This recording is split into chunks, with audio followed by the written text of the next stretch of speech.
జై భవాని, జై జై భవాని, శ్రీమాత్రే నమః.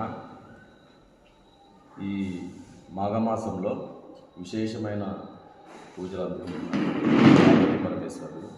అలాగే మన చుట్టుపక్కల ఉంటారు కొంతమంది మంచి వాళ్ళు ఉంటారు. మంచి చేయాలన్నా వాళ్ళే, చెడు చేయాలన్నా వాళ్ళే. మన మనసులో మంచి సంకల్పంతో ఉన్నప్పుడు భగవంతుడు మన మనసులో ఉంటాడు, మన పక్కనే ఉంటాడు. మనకి సమస్య వచ్చినప్పుడే స్వామి అని అనుకుంటాం, ఆనందంగా ఉన్నప్పుడు స్వామిని మర్చిపోతాం.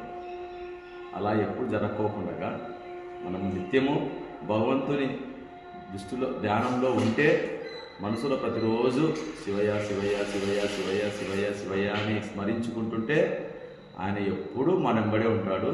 మన చుట్టుపక్కల సమస్యలు ఉంటాయి కదా, అవి మన దరిదాపులకు రాకుండా చేస్తాడు. జై భవాని, జై జై భవాని, శ్రీమాత్రే నమః.